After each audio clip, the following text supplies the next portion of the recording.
These are your evening headlines for Thursday, June 11th, 2026, right here on BYU-Idaho Radio. Thanks for joining me today. I'm Alex Batman. The Tabernacle Choir at Temple Square is set to perform a landmark concert, Songs of Hope, at the Hollywood Bowl, 100 years after its first performance in 1926. Kelly Taylor, the marketing director for the Tabernacle Choir at Temple Square, is excited for the Hollywood Bowl to experience the uplifting message of hope through music on June 24th and 25th. As the marketing director, Taylor helps spread the message of the choir to the world by making it more accessible to more children of God. This concert is part of a 3-year worldwide tour with the Tabernacle Choir at Temple Square.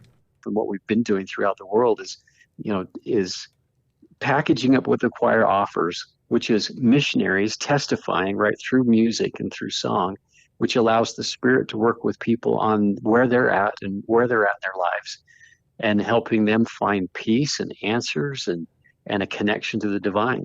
The Hollywood Bowl performance is a benefit concert. All ticket revenue will be donated to charities that care for women and children. The Church of Jesus Christ of Latter-day Saints will match what it is raised for the concert. Some guest artists who will sing with the choir are Donny Osmond, David Foster, Catherine McPhee, Stephanie J. Block, Sebastian Arculus, and the Bonner family. Taylor said all artists who will perform have a connection to the choir. Taylor shared an experience of the impact of the choir during their world tour. In Peru, 34,000 people were sitting at the National Soccer Stadium. The Latin artist Fonseca came to the stage and played I Am a Child of God on the guitar, backed by the choir. At one point, he held the microphone to the audience and the people sang. It was one of his favorite moments of the tour. The public can buy tickets at hollywoodbowl.com to see the Songs of Hope benefit concert on June 24th and 25th at 8 p.m.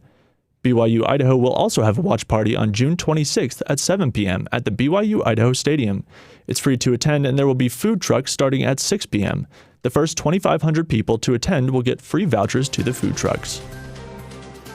A BYU-Idaho alumna has been awarded a teaching award in Las Vegas. Noah Allen has the story. Alexis McKee is a BYU-Idaho alumna who recently received the Educate the Realm Award in Las Vegas, Nevada, for her ability to go the extra mile both inside and outside the classroom. This award came as no surprise to her mentor and former professor, Ben Pacini. She kind of got a deeper level way. All of a sudden, it started to click. It's like, oh, she gets this. She understands education. She was very laid back, but her work really impressed. Pacini knew she was gifted at teaching after he asked her to be a TA in one of his classes when they taught about mental health. As for McKee, the inspiration for her to become a teacher came from a very different place. So I actually took career training class where I taught in a first grade classroom.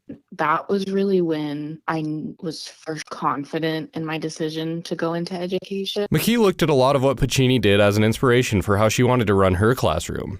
I think the biggest thing I took from Brother Class was his ability to build community within a classroom. So that really inspired me to take that and make it my own and try to form community with my middle school students. And I really, really think that's been beneficial in my teaching practice, because when you build community with the middle schoolers, it helps them feel safe to make mistakes. I asked Pacini if he was surprised when he heard about the award. In a very serious way. My first thought was, of course she did, because she's a rock star. It's Alexis. Of course, she's going to be president someday. Like, Alexis is awesome. McKee now looks at her own students with the same feeling of optimism Pacini had when he looked at her. I teach in a Title I school, and a lot of these kids, they don't think they'll go to college. And I see them at the beginning of the year, and I see in them their strengths and their weaknesses, and I see their potential. And I mean, I have kids that I swear to you, someday they could be president. If you or someone you know wants to go into the world of education, but might be too scared to act, Pacini and McKee have advice for you. If you feel like that is something you could be good at, if you feel the drive or the passion for it, we need you. I think there's a deeper lesson here, and that is there are gifts that you have that the world needs. And maybe it's in teaching, maybe it's not. I'm not trying to shoehorn people into teaching. I think the better question is, what makes you come alive that also serves the world? And if we can blend those two things together, you're going to have a great life and a great career. For BYU-Idaho Radio, I'm Noah Allen. The Driggs Downtown Sounds Concert is a second group. The Will Baxter Band will perform a free concert on Friday from 6 to 8 p.m. Will Baxter Band is prominent in the Salt Lake City music scene. The band is known for its socially aware lyrics, as well as blends of soul, folk, funk, Americana, and R&B music. Will Baxter, the frontman of the Will Baxter Band, singer and songwriter as well as guitarist, formed the group 15 years ago.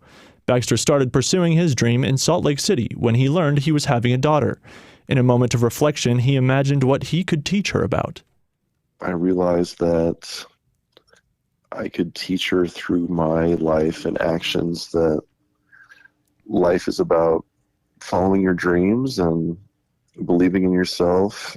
For the last 13 years, Baxter has performed professionally. The group has since changed, but the band remains as the Will Baxter Band. For the Driggs show, the 6-piece group will perform as a 4-piece. Ben Stevens on piano, organ, and trumpet. Mike Sorich on drums. Baxter with the vocals and guitar, and Andrew Pincock on the bass. Music lovers can listen to Will Baxter's band's latest album, Drip, an R&B album inspired by Baxter's partner. We started dating like 3 years ago, and some of the lyrics and song titles were things that we'd say to each other in passing, and little kind of lovey things that we would come up with. The band recently dropped 2 singles, World's in Trouble and You and I. Listeners can find their music on any music streaming service. Friday's concert is an opportunity to experience their music live and connect through music. This art that you hear and kind of can almost take over your body and mind and soul, and you just have this amazing feeling. The Will Baxter Band is grateful to the public who come to support their music or listen to their music. The band will be performing in Driggs in the Driggs Plaza on Friday from 6 to 8 p.m. To learn more, go to willbaxterband.com. These have been your BYU-Idaho Radio Evening Headlines for Thursday, June 11th, 2026. Thanks for tuning in. More news, interviews, and great content are available on our podcast feed. Search for BYU-Idaho Radio on your favorite podcast apps. We're on YouTube, Spotify, Apple Music, and more. For BYU-Idaho Radio, I'm Alex Batman.